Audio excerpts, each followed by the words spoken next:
కాశ్యపాన్వే సంజాతం నారసింహ పదాశ్రితం రామానుజగురుం వందే పాణినీయపయోనిధిం. భాగవత సద్గోష్ఠికి సాదరంగా ఆహ్వానం పలుకుతూ పెద్దలకు దాసం సమర్పించుకుంటూ ఈరోజు మన భాగవత పఠనాన్ని కొనసాగించుకుందాం. బలి చక్రవర్తి దగ్గరికి స్వామి వామన రూపంలో వచ్చాడు. ఆ యజ్ఞవాటకంతా కూడా తిరిగాడు. ఎన్నో నటనలు చేశాడు. కొంతసేపు భయపడ్డాడు, కొంతసేపు ఆ హోమగుండాలని చూశాడు, కొంతమందితో వాదన చేశాడు, కొంతమందితో వేదం చదివాడు. అలా రకరకాల ప్రక్రియలతో చాలాసేపు గడిపాడు. అప్పుడు బలి చక్రవర్తి కనిపించాడు. ఈయనకి ఆతిథ్యం ఇచ్చాడు. ఎవరి వాడివి ఎక్కడి నుంచి వచ్చావు, ఏమిటి కావాలి అడగమని అడిగాడు. అడిగితే అప్పుడు ఈయన స్వామి చెప్తున్నాడు, రాజ్యంబులు కలిగేనేని నీకు రాజ్యాలు కనుక అధికారం ఉండి సంపద ఉండి అన్నీ ఉంటే అవి బ్రాహ్మణులకి ధనాన్ని పంచిపెట్టాలి. అట్లా చేయని వాని యొక్క బ్రతుకు, ఆ ధనము బ్రతుకు మెడలు అన్ని కూడా నిరర్థకాలు, అవన్నీ పరిచయింపదగినవి అని చెప్తున్నారు. కొన్ని మాటలు చెప్పి అప్పుడు ఇలా చెప్తున్నారు. ఇంకేమిటి, ఇంకా ముందర అసలు మీరు అలా చేయర్లే, మీ తాత తండ్రులు మీ తండ్రి అందరు కూడా అలాంటి వదాన్యులే అని చెప్పుకొస్తున్నారు స్వామి. ఓహో, నేను చదువుకుని వదిలేశానమ్మా ఇవంతా, అదే పేజీలు తిరగబడిపోయాయి అందుకని. ఆయనకి ఎక్కడి నుంచి వచ్చావు, ఏం చేసావు అని నన్ను అడిగాడు కదా. అడిగినప్పుడు నీకేం కావాలి చెప్పమని అడిగాడు బలిచక్రవర్తి. వరచేలంబులో మాడలో ఫలములో వన్యంబులో గోవులో హరులో రత్నములో రథంబులో మృష్టాన్నంబులో కన్యలో కరులో కాంచనము నికేతనములో గ్రామంబులో భూములో ధరణి ఖండమెగాక ఏ మడిగదో ధాత్రి సురేంద్రోత్తమా. నీకు ఏం కావాలి బ్రాహ్మణోత్తమ, నీకేం కావాలి? వస్త్రాలు కావాలా, రూకలు మాడలంటే డబ్బులు కావాలా, పండ్ల అడవి సంపదల, ఆవుల గుర్రాల రత్నాల రథాల మంచి ఆహారాల, కన్యల ఏనుగుల బంగారమా, భవనాల గ్రామాల పొలాల భూభాగమా, ఇవి కాకుండా ఇంకేమైనా కావాలా అని ఈ విధంగా ధర్మ ప్రకారంగా బలిచక్రవర్తి పలికిన పలుకులకు సంతోషించి వామనుడు ఇలా చెప్పాడు. ఏమని చెప్తున్నాడు చూడండి. ఈ కవితల్లో ఉండేటువంటి ఒక కవిత మాధురి అనుకోండి. కవితలో ఉండేటువంటి ఒక గొప్పతనం ఏంటంటే, ఏదైనా ఒక విషయాన్ని భావిలో జరగబోయే విషయాన్ని ఒక పదంతోటో దీంట్లో చెప్తారు. రామాయణంలో కూడా ఇలాంటివి మనకి ఎన్నో కనిపిస్తూ ఉంటాయి. ఇయం సీత మమ సుత అన్న దగ్గర జనక మహారాజ్ చెప్తాడు, నాయన నీకు నీ ఛాయలాగా మా అమ్మాయి ఉంటుంది అని, అడవుల్లోకి వెళ్తే నీ వెనకాలే ఉంటుందని ఇది స్ఫురిస్తుంది అని పెద్దలు చెప్తుంటారు. అలాగా ఈయన చెప్తున్నాడు చూడండి. ఈయనంతా కూడా ఒక ద్వందార్థంగా అడుగుతాడు అన్ని కూడా. ఇది నాకు నెలవని ఏ రీతి పలుకుదు ఒకచోటనకయొందు నుండనెత్తు ఎవ్వని వాడనని చేమని ఏమని పలుకుదు నాయంత వాడనే నడవనెత్తు నీ నడవడి అని ఎట్లు ఈ నడవడి అని ఎట్లు వక్కాణింతున్ పూని ముప్పోకలన్ పోవనెత్తు అది నేర్తు ఇది నేర్తు నని ఏల చెప్పంగా నెరువులన్నీయునేన నేర్తు నొరులు కారు నాకు నొరులకు నేనవుదు వంటి వాడన్ చుట్టమొకండు లేడు సిరియున్ తొల్లి కలదు చెప్పెదా నాటంకి సుజనలందున్ తరచున్ చొచ్చియుందు. ఎక్కడైనా సరే స్వామి మాటల్లో ఆ సజ్జల్ని మాత్రం వదలరండి ఆయన. అదిగో సుజనలందు తరంచున్ చొచ్చి ఉండు. ఎప్పుడు కూడా ఆ సత్పురుషుల యొక్క హృదయాలలోనే ఉంటా, నాకు అంతకన్నా గొప్పది నెలవైనది ఏదీ లేదు అని చెప్తూ ఉంటారు. ఇది చెప్తున్నారు. నువ్వు ఎక్కడి నుంచి వచ్చావు ఏమిటాయా అంటే, ఇది నా చోటు అని ఎట్లా చెప్పేది? ఒక చోట అనకుండా అన్ని చోట్ల ఉంటాను నేను. ఏదో ఒక ఇల్లు ఉంటుండే మొత్తం విశ్వం అంతా ఆయనే కదా. విష్ణువు కదా, అంచేత అన్ని చోట్ల ఉంటాడు. ఇంకేంటి, ఎవరికి చెందిన వాడిని చెప్పను. ఎవరు నాకేదో డబ్బున్న వాళ్ళు, లేకపోతే మంచి కులస్తులు, లేకపోతే నన్ను ఆరాధించే వాళ్ళు అని కాదు. ఎవరి ఎవరి శరణ వేడినా నేను రక్షిస్తా అనేది అని వ్రతం కదా. అంచేత నేను ఎవరి వాడిని చెప్తాను. నేను నా అంత వాడిని స్వేచ్ఛగా ఉంటాను. ఎవరి దగ్గర ఉన్నామంటే ఒకళ్ళ అధికారంలో ఉన్నట్టు, ఒకళ్ళ ఆ, రక్షణలో మనం ఉన్నట్టు కదా. ఆయన రక్షకుడైనప్పుడు ఇంకా ఆయనకి ఇంకా స్వేచ్ఛకి ఇంకేముంటుంది, సర్వస్వతంత్రుడు ఆయన. నా నడవడి ఇది అని చెప్పడం ఎట్లా? అన్ని పోకడలు పోతాను. అంతే, ఆయన అవసరమైనప్పుడు అవతారాలు ఎత్తినప్పుడు కూడా ఏమి అంటకపోయిన వాడైనా ఈ త్రిగుణాలు కూడా పోక పోసుకొని అన్ని చేసుకుంటూ ఉంటాడు. అది నేర్చుకున్నాను, ఇది నేర్చుకొని అని చెప్పడం ఎందుకు? ఆయనకి ఏదో, మనమైతే మహాపురుషులైనా కూడా కొంతవరకే తెలుసుకోగలరు, కొంతవరకే నేర్చుకోగలరు. ఈయనకి తెలియదంటూ ఏమీ లేదు కదా అని కదా జ్ఞానానికి ఇదే చెప్తారు. ఎక్కడ ఎప్పుడు ఈ క్షణంలో ఇక్కడే ఉండి ఎక్కడ విశ్వంలో ఎక్కడ ఏది ఎలా జరుగుతుందో కూడా తెలుసుకోగలిగినటువంటి జ్ఞానవంతుడు ఆయన. అంచేత అన్ని విద్యలు నేను నేర్చుకున్నాను. వేరే వారు ఎవ్వరు నన్ను చేరదీయరు. నన్ను లాలించి పాలించడానికి ఎవరు లేరు. నేనే అందరినీ చేస్తాను, నేనే వారిని చేరదీస్తాను. అందరు నా ఆశ్రయంలోకి రావాల్సిందే. నేను ఒంటరి వాడిని, నాకు బంధువులు ఎవరు లేరు. ఆదిలో నాకు సిరి ఉండేది, ఆవిడ కూడా కోపం వచ్చి వెళ్ళిపోయింది కదా. మళ్ళీ పాలకడల్లో వచ్చింది మళ్ళీ ఆ తల్లి. అంచేత ఇప్పుడు మనం చెప్తే సిరి ఉంది అనేసరికల్లా మళ్ళీ సాక్షాత్ నారాయణ అని తెలిసిపోతుంది. ఒకప్పుడు ఉండేదండి సిరి అంటే డబ్బు అని ఉండేది, ఇటు లక్ష్మి అని ఉండేది అని చెప్పడం చూడండి. ఆ పదం ఎంత చక్కగా ఉంది. ఆదిలో నాకు సిరి ఉండేది. ఆ సిరి ఉంటే ఎందుకయ్యా చక్కగా వస్తావు అంటారు కదా. పూర్వం ఉండేదండి, ఒకప్పుడు నేను సంపన్నుణ్ణి అని చెప్పుకున్నాడు. ఎక్కువగా నేను మంచి వారితో కలిసి మొసలుతూ ఉంటాను. సత్పురుషులు అంటే, జ్ఞానులు అంటే నాకు చాలా ఇష్టం. వాళ్ళతోటే కలిసి ఉంటూ ఉంటా.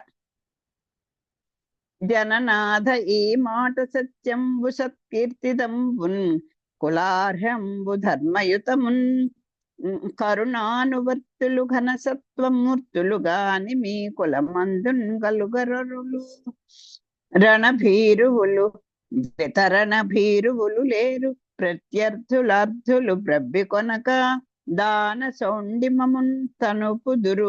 అధికులై మీ తాతలందరూ మేటి మగలు, మీ కులంబునందు మెరయన్ ప్రహ్లాదుండు మింటి చంద్రుని మాటి మేలి రుచులన్ ప్రధిత కీర్తి తోడ భవదీయ వంశంబు నిరరాసి భంగి నెగడుచుండు. అమ్మ సురేంద్ర, ఈ సంగతి ఇట్లా ఉండని. సరే, ఏదో చెప్పానులే, అసలు నా విషయం చెప్పుకున్నానులే. సరే, ఇప్పుడు మీ విషయం చెప్తా అన్నట్టు మొదలు పెడుతున్నారు. అది అలా ఉండని అంటాను చూడండి. సరే, ఆ విషయం అలా ఉండని అంటాం కదా, అలాగా ఆ సంగతి అలా ఉండని. ఇప్పుడు నాతో నీవు అన్నమాట యథార్థం. మంచి కీర్తి ఇచ్చేది, నీ వంశానికి తగింది, ధర్మంతో కూడినది. మీ కులంలో కనికరం కలవారు, ఆత్మబలం కలవారు తప్ప వేరే వారు అసలు పుట్టలేదు అని చెప్తున్నారు చూడండి. యుద్ధం చేయడానికి చూడండి, ఒక రాక్షస కులాన్ని ఎంత చక్కగా పొగుడుతున్నారు అంటే, వాళ్ళల్లో ఉన్నటువంటి వాళ్ళ జన్మతః వాళ్ళు అలాంటి వాళ్ళైనా ఆ కులంలో ఉన్నటువంటి వాళ్ళని చెప్పుకోవచ్చుగా. మరి దుష్టులు ఎంతో మంది ఉన్నారు, వాళ్ళ గురించి చెప్పచ్చుగా. లేదండి, మీ కులంలో ఎంతటి బలవంతుడు, ప్రాణాలు తెగించి యుద్ధానికి వస్తారు, దాన గుణం ఉన్నది. ఇంకా ఇది చెప్పాలా, మీ తాత ముత్తాతలందరూ మీకు వాళ్ళని చూస్తేనే వాళ్ళ మనవడంటే తెలుసు, వాళ్ళ పిల్లలంటే రాహో వాళ్ళ పిల్లలా, వాళ్ళ మనవలా అని చెప్తారు చూడండి. అంటే మన ఉన్నతికి మన పెద్దల యొక్క గొప్పతనం వల్లే మనకు వస్తుంది అని చెప్తారు. నీ వంశానికి తగింది, ధర్మంతో కూడింది.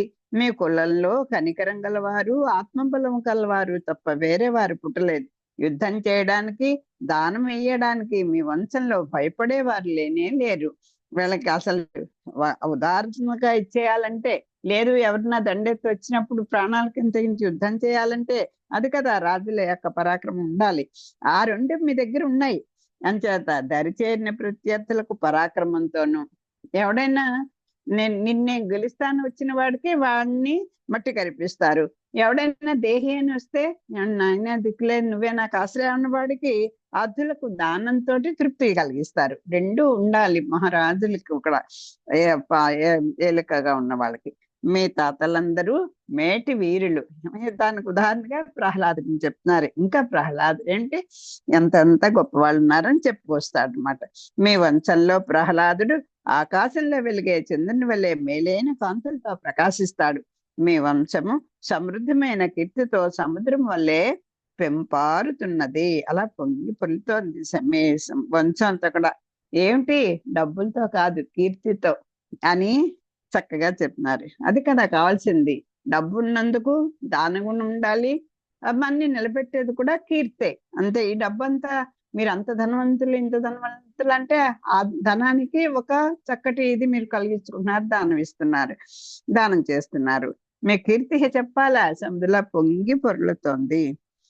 తొల్లి మే మూడవ తాత హిరణ్యాక్షుండు విశ్వజయంబు చేసి గదాయుధుండై భూతలంబునన్ పృథివీరులను కానక సంచరింప విష్ణుండు వరాహ రూపంబున అతని సమయించన్ తద్భ్రాతయగు హిరణ్యకశిపుండది విని హరి పరాక్రమంబునకున్న ఆశ్చర్యమునుంది తన జయంబును బలంబును పరిహసించి గ్రద్దనను దవిడి అర్ధనుజ మర్దను మందిరంబునకు చనియే.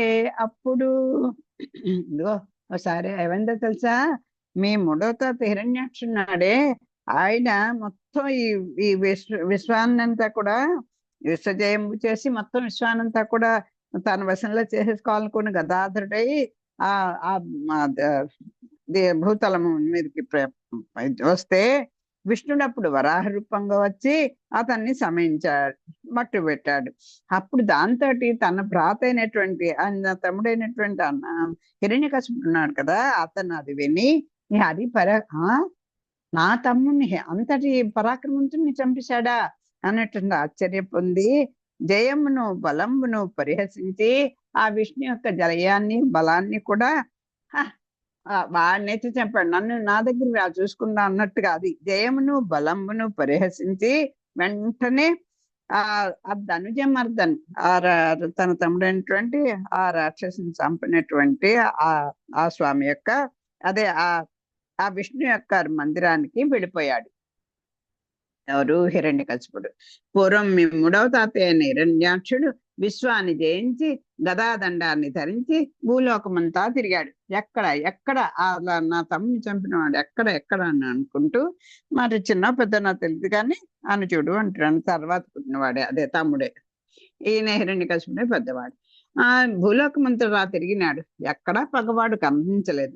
చివరకు అతనిని విష్ణువు పంది రూపంలో పరిమార్చినాడు. ఆ సంగతిని హిరణ్యాక్షుని సోదరుడైన హిరణ్యకశిపుడు విన్నాడు. విష్ణు పరాక్రమానికి ఆశ్చర్యపడినాడు.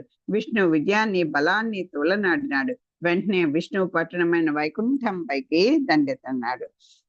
శూలాయుధ హస్తుండై కాలాకృతి వనువచ్చు జనుజిన్గని విష్ణుండు కాలజ్ఞత మాయా గుణశీలత ఇట్లని తలంచన్ చిత్తములోనన్.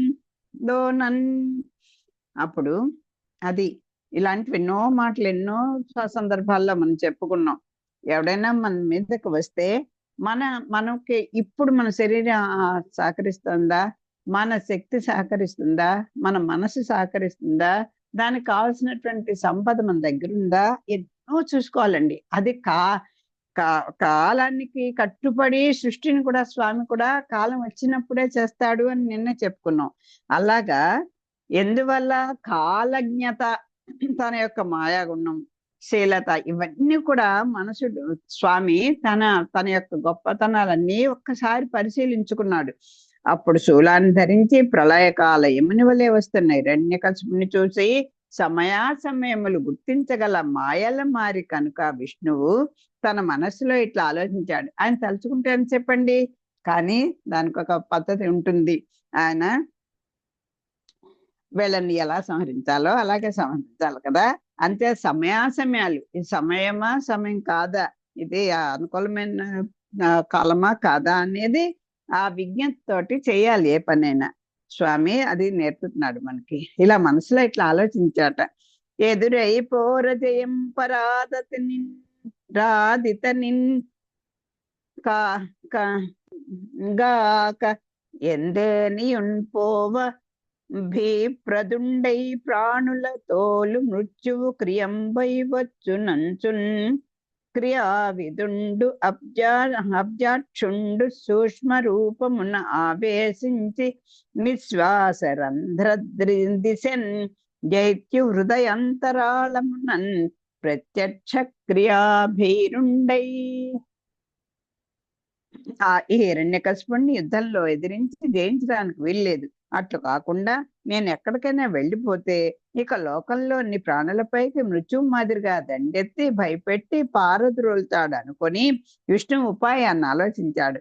ఎదుటపడి ఏమీ చేసే ధైర్యం చాలక సూక్ష్మమైన రూపంతో ముక్కు రంధ్రం గుండా హిరణ్యకశిపుని గుండెల్లో ప్రవేశించాడు.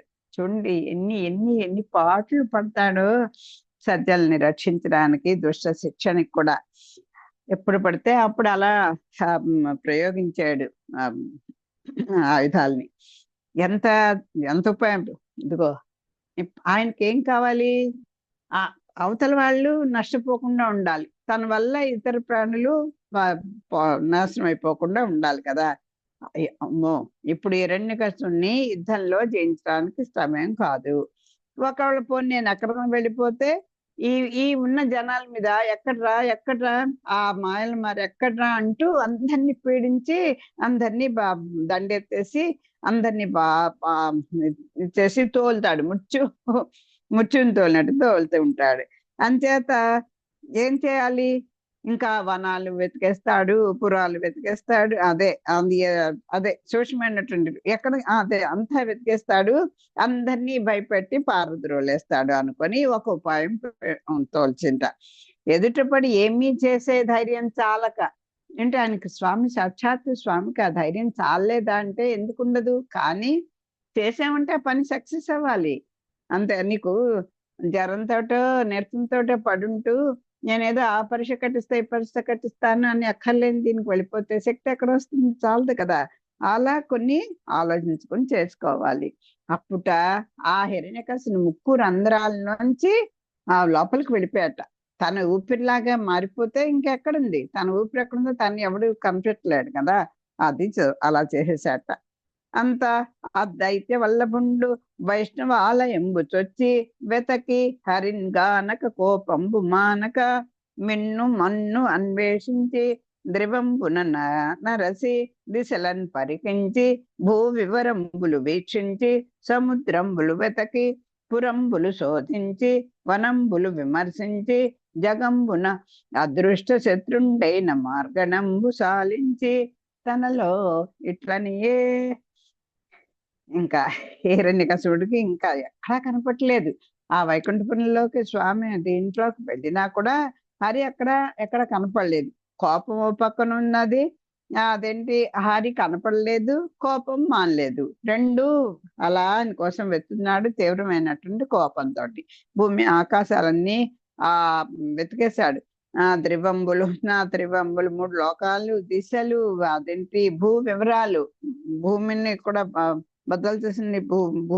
ఎక్కడన్నా అడుగున భూమిలో దాక్కున్నాడేమో అక్కడ సముద్రాలు, పురాలు, వనాలు, జగాలు అన్ని చేసేసి అదృష్టంగా ఉన్నటువంటి ఆ మాయగాడిని వదిలేసి ఇంకా వెతకడాన్ని ఆపేసుకున్నాడు. సర్లే ఎక్కడా లేదు, ఉంటే ఎక్కడొక్కడు కనపడాలి కదా. తను వెతకని ఏదో అణువు అదేంటి సీతమ్మ కోసం అదిగా హనుమ వెతికినట్టుగా అణువు గాలించేశాడు, కానీ ఎక్కడా కనపడలేదు.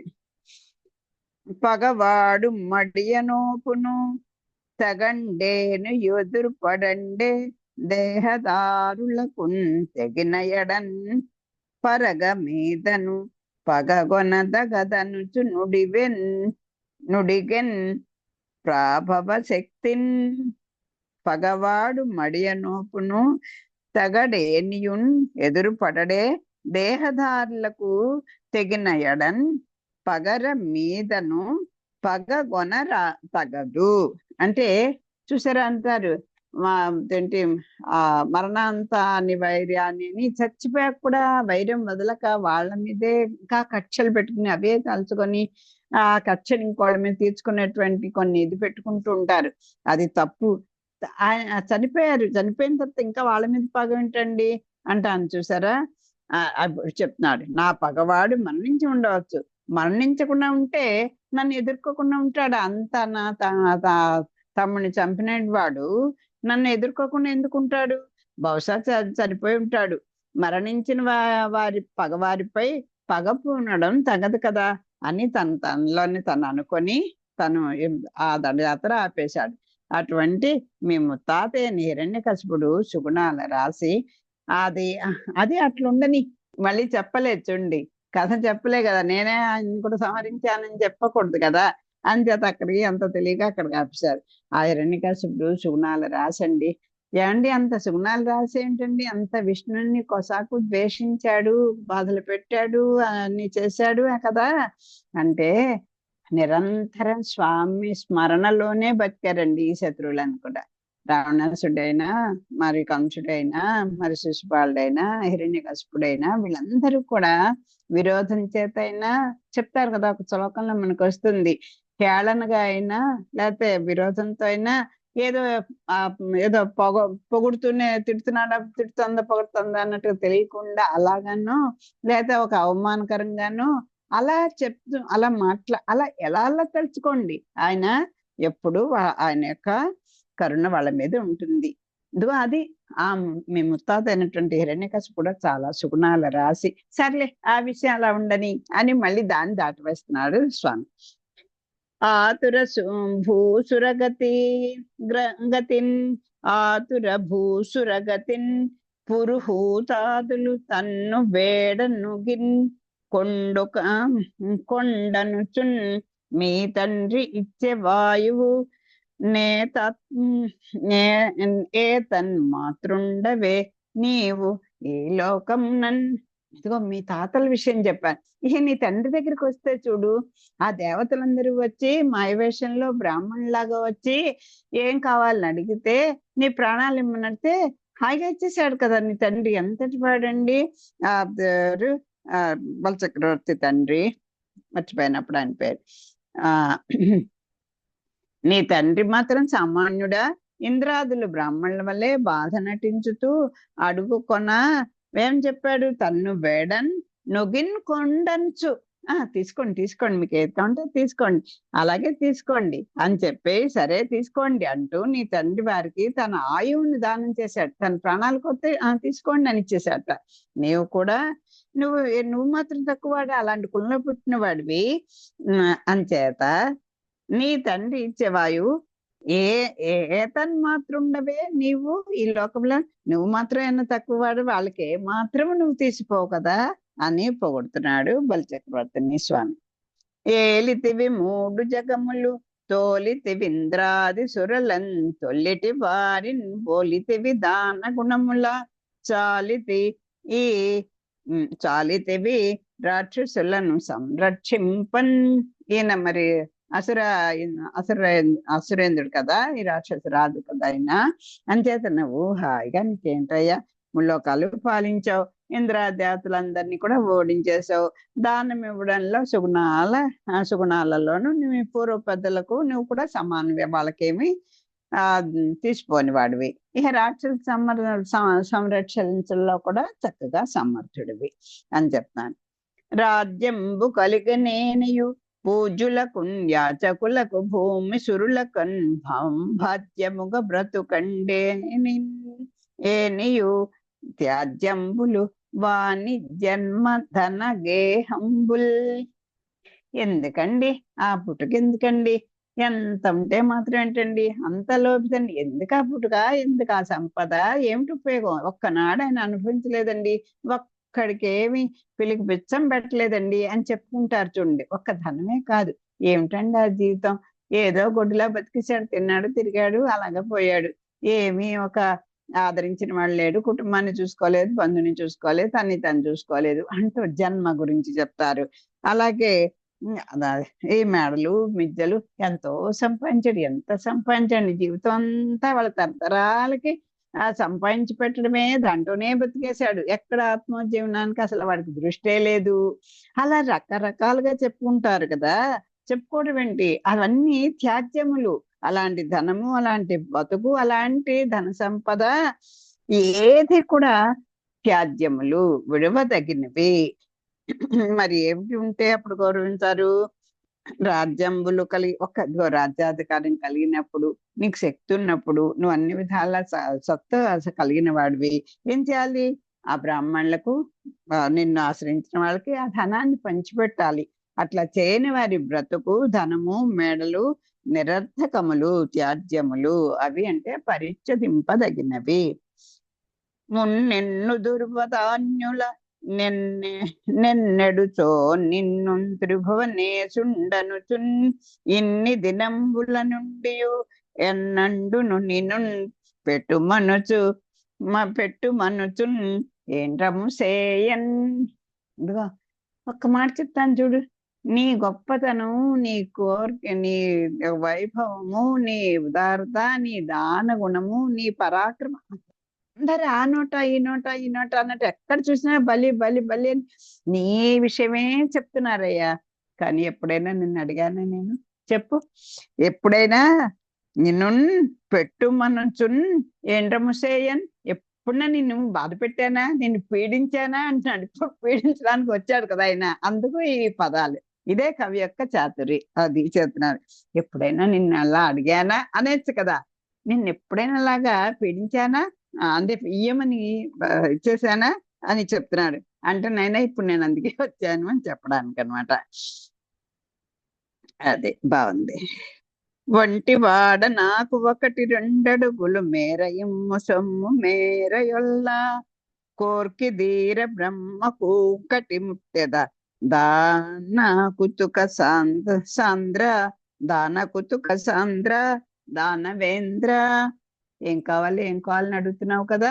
మేడలా, ఆ కన్యలా, అన్ని అడిగాడు కదా. అందుకు చెప్తున్నాడు, వంటివాడ నాకు.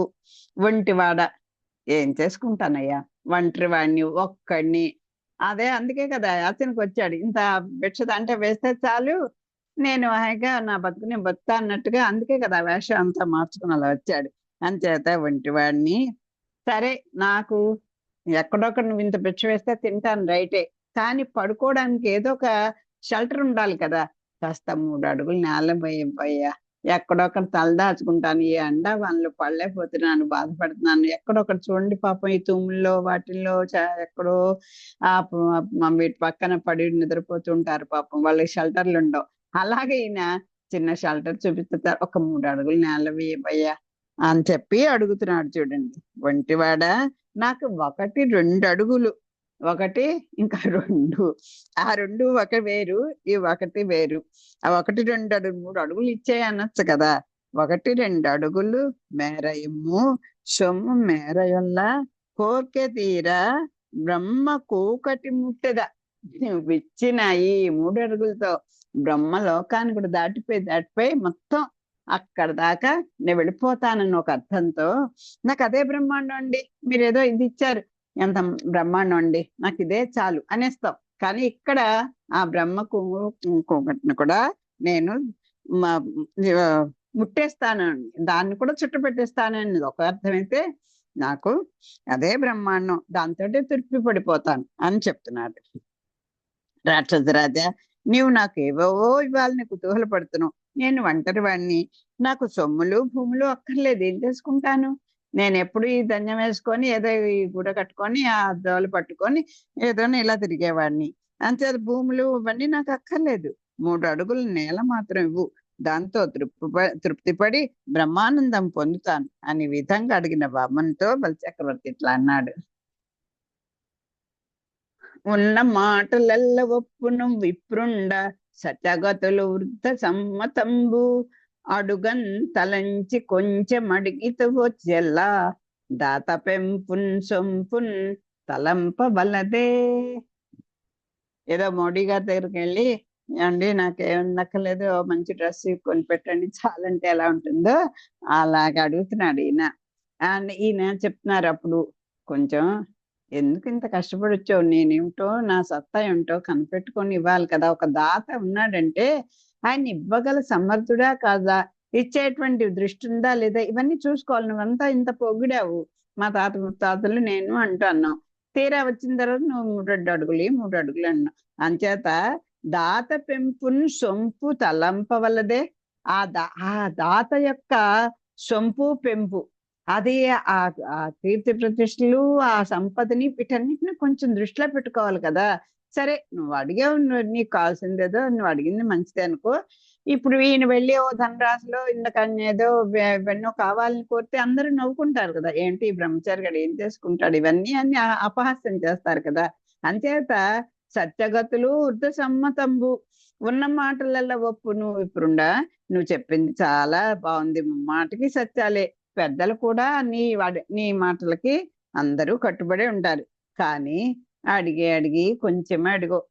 3 అడుగుల ఇదా నువ్వు అడిగింది, ఏంటయ్యా అంత కొంచెం అడిగో, చాలా బాగుంది పోన్లే నువ్వు అన్నట్టుగా, నీకు అదే చాలే అన్నట్టుగా. సర్లే నువ్వు అడిగింది బానే ఉంది, బాగానే అడిగావు. కానీ అడిగేటప్పుడు దాత గొప్పతనాన్ని, అతని సంతోషాన్ని తలంచవద్దా అని పలికి బలిచక్రవర్తి మరలా నాటిందో ఈ యొక్క మాటకి, స్వామి నిజమే, దాన గుణం ఉంది, వంశంలో మంచి వంశం ఉంది, మా తాత ముత్తాత మంచి కీర్తి ప్రతిష్టలతో ఉన్నారు, పరాక్రమవంతులు. నేనే అదిగో నా గొప్పతనాన్ని కాస్త గుర్తుపెట్టుకోవాలి కదా అని చెప్తున్నాడు. దాత పెంపు సొంపు కూడా నువ్వు కొంచెం దృష్టిలో పెట్టుకోవాలి కదా, చక్రవర్తి కదా మరి. అంచేత నా హోదా ఏంటి, నా ఇదేంటి, నువ్వు అడిగేదేంటి అని అక్కడ తన యొక్క అతిశయాన్ని ఒక్క మాటలో చెప్పడంతో, అందుకే బలిచక్రవర్తి దగ్గరికి అసలు వచ్చింది. ఉంది నేనే చేస్తున్నాను, నువ్వు ఇవ్వడానికి నువ్వెవడు అండి, ఏమండి దానికి ఇన్ని డొనేషన్ ఇచ్చాం, దీనికి ఇన్ని డొనేషన్ ఇచ్చాం, ఇన్ని ఎకరాల భూములు ఇచ్చాం అని చెప్పుకుంటూ ఉంటారు కదా. అది ఎవరికి, స్వామి సొమ్ముని స్వామికి ఇస్తున్నాం మనం. అదే ఆ దృష్టి మనకి రాదనుకోండి, ఇలా కబుర్లు చెప్పడంలో బాగానే ఉంటాయి, కానీ మేము ఇచ్చామండి, మేము చేసామండి అంటాం. ఏదో స్వామి కృపతో అలా ఇవ్వాలని బుద్ధి పుట్టింది, ఇలా చేసాం అని కలుపుకోమంటారు. మన పెద్దలు నేర్పుతున్నది అది. ఏదో అలాంటి బుద్ధి భగవంతుడు మా పెద్దల పుణ్యం అని అలాంటి బుద్ధి పుట్టింది, లేకపోతే మా ఆచార్యుల వల్ల ఇలాంటి పుట్టింది అని పెద్దలు చెప్తుంటే, ఏమిటో పెద్ద పోజు కొట్టేస్తున్నారు వీళ్ళందరూ, అస్తమానం పెద్దలు గురుగారులు అని చెప్పేస్తూ ఉంటారు అని అనుకుంటాం. కానీ అది కలుపుకోవడంతో మనకు అది ఆ గర్వాన్ని ఇవ్వదు. అది ఇంకా మన మంచిని పెంచుతుంది. వసుధా ఖండము వేడితో గజములన్ వాంఛించితో, వాజులన్ వెసనూహించితివో, కోరితో యువతులన్ వీక్షించి కాంక్షించితో, పసిబాలుండవు నేరవు ఈ నేరవువి నీ ఒడుగా, నీ భాగ్యం ఉలిపాటిగా గాక, సురేంద్రుండు పదత్రయంబడుగా నీ అల్పంబున్ ఏర్చునే. ఇదిగో అక్కడ పదం చూడండి, సురేంద్రుండు పదాత్రయంబడుగన్ నీ అల్పంబు, ఈ అల్పంబున్ ఏర్చునే తగిందా. అసలు ఎలా ఇస్తాననుకున్నావు, నా హోదా ఏమిటి, నేనేమిటి, నువ్వేదో 3 అడుగులు కాస్త పడుకోవడానికి కాస్త 3 అడుగులు నేల ఇవ్వండి అని అడిగేస్తే ఎలా ఇస్తాను చెప్పు. ఇంతటి రాక్షస చక్రవర్తిని ఇంత అల్పమైన దాన్ని ఎలా ఇస్తాడు, ఎట్లా ఇస్తాడు ఆలోచించా అసలు నువ్వు అని అడుగుతున్నాడు. ఆ ఒక్క పదం చూడండి, వసుధా భూభాగాన్ని కోరినావా, అది అడిగాను. భూములు కావాలన్నాను, ఏనుగులు కావాలన్నాను, గుర్రాలు కావాలన్నాను, పోనీ పెళ్లి కాంటి మంచి నవనవలాడిపోతున్నట్టు మంచి యవనంలో ఉన్నటువంటి అదేంటి యువతలు తీసుకొస్తా అని చెప్పాను. అవి పోనీ చిన్నపిల్లాడివి, నీకు అవన్నీ తెలియదు, పోనీ నీకు అడగడం తెలీదు, పోనీ నీకు తెలియకపోతే తెలియపోయింది, అందువల్ల 3 అడుగులు అడిగో. పోనీ నీ అదృష్టం అల్పమైనది కావచ్చు, ఏం చేస్తావు, నీకు అంతే రాసి పెట్టుంది అంచేది అదే అడిగో. అన్ని కోరుకోవాలని నీకు తోచలేదు, పొన్నొచ్చిన పిల్లాడు కనుక. కానీ ఇంతటి రాక్షస చక్రవర్తి ఇంత అల్పమైన దాన్ని ఎట్లా ఇస్తాడు చెప్పు. నన్ను కూడా దృష్టిలో పెట్టుకొని నీకు అది కూడా తోచలేదు, ఎంత ఎవరి పిల్లాడివి నువ్వు, నేను నీకేం అడగాలో తెలియలేదు, పోనీ అవతల వాడి గొప్పతనాన్ని ఇంతటి రాక్షస చక్రవర్తిని అయినటువంటి వాడిని ఇంత అల్పమైన దాన్ని ఎలా ఇస్తాడు? ఈ విధంగా పలికిన బలి చక్రవర్తితో చిరునవ్వు చిందించే మొగంతో మామండి ఇట్లాంటి కోపం రాలేదు. ఏంటి ఆ మాత్రం తెలీదా నీకు? నేను ఎవడనుకున్నావు? ఎలా అడిగావు నువ్వు? నీకు ఇన్ని అడిగితే అదేంటి అదా 3 అడుగుల నెలలు అడిగావు అని అనేకుండా అలా చెప్తుంటే ఈయన చిరునవ్వు నవ్వాట. ఓరి వెర్రి బాగులవాడా, నేను ఎందుకు అడిగాను, నీకేం తెలుసు అన్నట్టు వెర్రి నవ్వు నవ్వాడు ఈయన.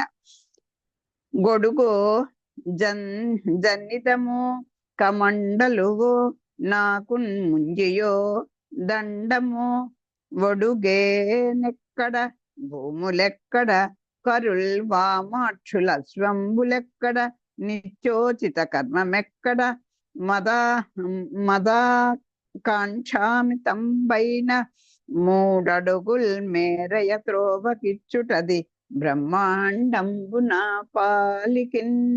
అయ్యా, నేను బ్రహ్మచారిని, నాకు గొడుగు జందెము కమండలము మొలత్రాడు యోగదండము అవసరము, అంతేకాని భూములతో ఏనుగులతో గుర్రాలతో స్త్రీలతో నాకు పని లేదు.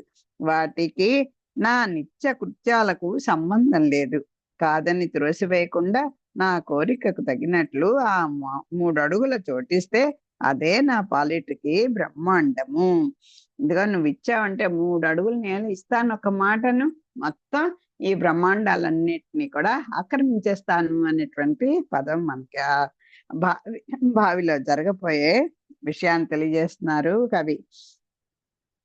అయినా ఇప్పుడు ఎవరికేది మంచి ఆకలితో దాహంతో పెడుచుకట్టిపోయి ప్రాణం పోతున్న వాడికి ముందర మంచినీళ్ళు ఇవ్వాలి, కానీ అరిసెలు చేసి పెడతా ఉండు అంటే ఎలా బతకాలి కదా, ముందర ఓ చుక్క నీళ్లు పోయాలి కదా. అలాగా నేను బ్రహ్మచారిని, నాకెందుకయ్యా అవన్నీ, ఏం చేసుకుంటా, నాకు నిత్య కూర్చొని ఏదో ఈ కాస్త సంధ్యం చేసుకోవడానికి, లేకపోతే ఇదిగో యాచకత్వానికి భిక్షాపత్ర అందుకే కదా వాళ్ళందరూ మహానుభావులందరూ ఆ సరస్వదేవి వాళ్ళు, బ్రహ్మగారు, చంద్రుడు, ఇంద్రుడు అందరూ కూడా అన్ని తలొకటి ఎందుకు ఇచ్చారు? ఈయనకి ఏదో అవసరమో అది ఇచ్చారు, అందు కదా.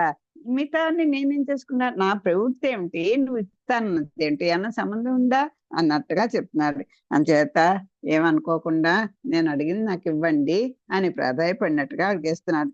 అదే చాలండి, అదే బ్రహ్మాండం నాకు అని చెప్తున్నాడు. అది